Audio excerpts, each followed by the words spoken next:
कार्तिक महीने में देवउठनी एकादशी मनाई जाती है, जिस दिन विष्णु जी निद्रा से जागते हैं। देवउठनी एकादशी के दिन कुछ उपायों को करने से आर्थिक मुश्किलें समाप्त हो सकती हैं। देवउठनी एकादशी भगवान विष्णु को समर्पित है। हर साल कार्तिक महीने के शुक्ल पक्ष की एकादशी को ही देवउठनी एकादशी के रूप में मनाते हैं। एकादशी के दिन पूरी श्रद्धा के साथ भगवान विष्णु की उपासना करने से जीवन के सभी दुख दर्द दूर हो जाते हैं। वहीं देवउठनी एकादशी पर मान्यता है कि भगवान विष्णु 4 महीने के बाद नींद से जाग जाते हैं और संसार को चलाने का जिम्मा फिर से उठाते हैं। देवउठनी एकादशी के दिन कुछ उपायों को करने से आर्थिक दिक्कतों को दूर करने के साथ जीवन में कामयाबी का रास्ता भी खुल सकता है। देवउठनी एकादशी उपाय। देवउठनी एकादशी पर दान पुण्य करने का विशेष महत्व माना जाता है। इसलिए अपने जीवन की सभी मुश्किलों को दूर करने के लिए देवउठनी एकादशी के दिन किसी गरीब या ज़रूरतमंद को भोजन कराएं। देवउठनी एकादशी के दिन भगवान श्री हरि विष्णु का केसर वाले दूध से अभिषेक करें। ऐसा करने से आपके करियर लाइफ में आ रही मुश्किलें दूर होंगी और आपको अपनी प्रतिभा चमकने के नए अवसर भी मिलेंगे।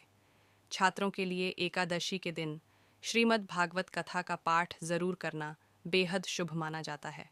अगर आप आर्थिक दिक्कतों से परेशान हैं तो देवउठनी एकादशी के दिन प्रातःकाल स्नान करके ब्रह्म मुहूर्त में भगवान श्री हरि विष्णु की पूरी श्रद्धा के साथ पूजा करें और एक पान के पत्ते में एयुएम विष्णवे नम लिखकर भगवान के चरणों में अर्पित करें।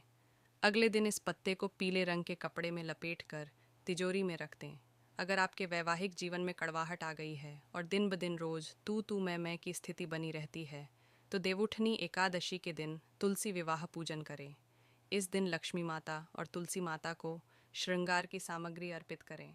देवउठनी एकादशी के दिन पीपल के पेड़ के नीचे घी का दीपक जलाने और परिक्रमा करने से भगवान विष्णु के साथ साथ माँ लक्ष्मी का आशीर्वाद भी मिलता है।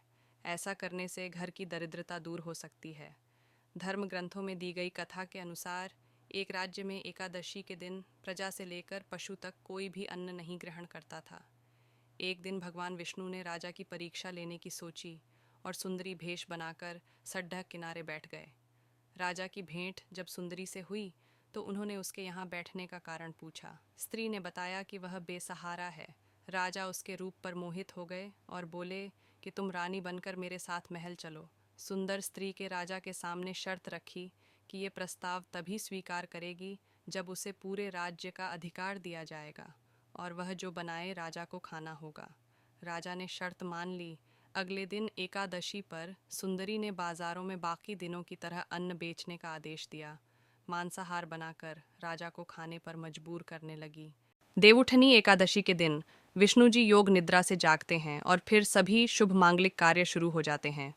देवउठनी एकादशी को देवोत्थान और देव प्रबोधिनी एकादशी के नाम से भी जाना जाता है। इस दिन कुछ खास उपाय करने से व्यक्ति की हर समस्या दूर हो सकती है। कार्तिक मास के शुक्ल पक्ष की एकादशी तिथि को देवउठनी एकादशी कहते हैं। देवउठनी एकादशी एकादशी को देव प्रबोधिनी एकादशी भी कहा जाता है। देवउठनी एकादशी के दिन जगत के पालनहार भगवान विष्णु 4 महीने की निद्रा से जागते हैं। देव के जागने के बाद एक बार फिर से सभी शुभ और मांगलिक कार्य शुरू हो जाते हैं। इस साल देवउठनी एकादशी 12 नवंबर 2024 को पड़ रही है। धार्मिक मान्यता है कि जो भी व्यक्ति देवउठनी एकादशी के दिन भगवान विष्णु की आराधना करता है तो उसके जीवन का हर एक दुख दूर हो जाता है। देवउठनी एकादशी को देवोत्थान एकादशी के नाम से भी जाना जाता है। कार्तिक मास के शुक्ल पक्ष में आने वाली देवउठनी एकादशी देवी लक्ष्मी और श्रीहरि विष्णु को प्रसन्न करने का सबसे ज़्यादा शुभ दिन माना जाता है। देवउठनी एकादशी के प्रभाव से बड़े से बड़े पाप भी नष्ट हो जाते हैं। अगर आपके विवाह में देरी हो रही है या बनी बनाई बात बिगड़ रही है तो आपको देवउठनी एकादशी के दिन कुछ उपाय करने हैं जिनसे आपकी हर समस्या दूर हो सकती है। तो चलिए अब बात करते हैं कि अगर किसी लड़के की शादी या लड़की की शादी नहीं हो रही है तो उसको कौन से उपाय करने होते हैं। अगर किसी लड़की या लड़के को विवाह में बाधाओं का सामना करना पड़ रहा है तो वे देवउठनी एकादशी के दिन कुछ उपाय करके इन समस्याओं से बाहर निकल सकते हैं।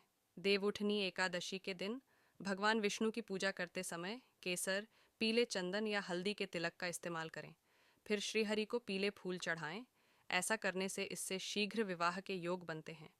अगर आप अपनी कोई मनोकामना पूरी कराना चाहते हैं तो देवउठनी एकादशी के दिन पीपल के पेड़ पर जल जरूर चढ़ाएं। पीपल के पेड़ में भगवान विष्णु का वास माना गया है और एकादशी के दिन पीपल पर जल चढ़ाने से आपकी सभी मनोकामनाएं पूरी हो सकती हैं। देवउठनी एकादशी के दिन तुलसी विवाह करना भी शुभ माना जाता है। मान्यता है कि देव प्रबोधिनी एकादशी के दिन तुलसी विवाह करने से शादी में आ रही रुकावटें दूर हो जाती हैं और शीघ्र विवाह के योग बनते हैं। देवउठनी के दिन तुलसी के पौधे में कच्चे दूध में गन्ने का रस मिलाकर चढ़ाना चाहिए। साथ ही इस दिन तुलसी के पौधे के पास 5 घी के दीपक जलाकर आरती करनी चाहिए। मान्यता है कि इससे विवाह की अड़चनें दूर हो जाती हैं। देवउठनी एकादशी के दिन करें। ये काम देवउठनी एकादशी के दिन भगवान विष्णु को शंख में गाय के दूध भरकर स्नान कराएं और इसके बाद गंगा जल से स्नान कराएं। मान्यता है कि ऐसा करने से व्यक्ति की पैसों से जुड़ी समस्याएं दूर होती हैं। देवउठनी एकादशी के दिन भगवान विष्णु की पूजा के दौरान ओम नमो भगवते वासुदेवाय नमः मंत्र का जाप करें। ऐसा करने से जीवन में आ रही सारी परेशानियां दूर हो जाती हैं।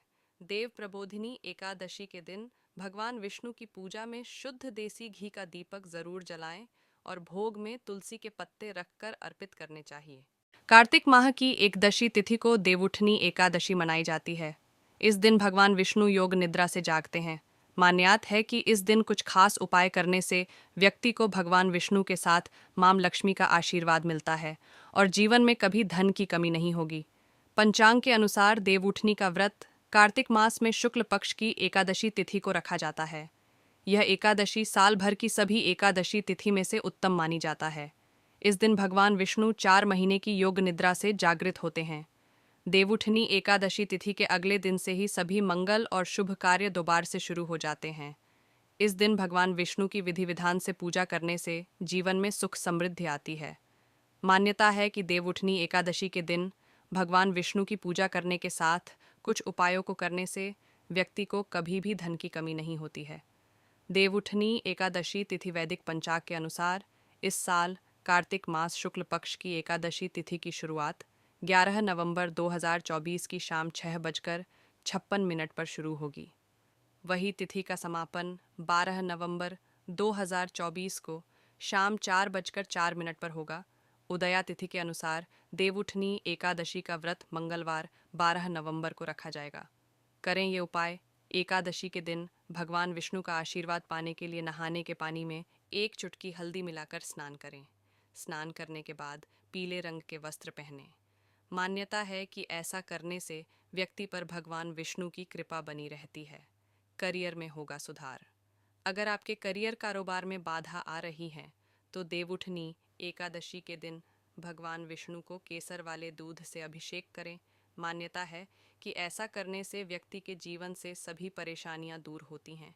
विवाह के योग। अगर किसी व्यक्ति विवाह से जुड़ी परेशानियों का सामना करना पड़ रहा है तो वह देवउठनी एकादशी के दिन भगवान विष्णु की पूजा के दौरान केसर, हल्दी या पीले चंदन का तिलक करें। उसके बाद श्री हरि को पीले रंग के फूल अर्पित करें। मान्यता है कि ऐसा करने से जल्द विवाह के योग बनते हैं। मिलेगी कर्ज से मुक्ति पाने के लिए देवउठनी एकादशी के दिन पीपल के पेड़ पर जल चढ़ाना चाहिए। इसके बाद शाम को पेड़ के नीचे दीपक जलाएं। मान्यता है कि इन उपायों को करने से व्यक्ति को जल्द ही कर्ज से मुक्ति मिल सकती है। नहीं होगी धन की कमी। कार्तिक माह में तुलसी की पूजा करने का खास महत्व है। देवउठनी एकादशी के दिन तुलसी के पौधे में गन्ने का रस मिलाकर चढ़ाएं। इसके बाद देसी घी का दीपक जलाकर तुलसी माता की आरती करें। मान्यता है कि ऐसा करने से व्यक्ति को कभी धन की कमी नहीं होती और जीवन से सभी कष्ट भी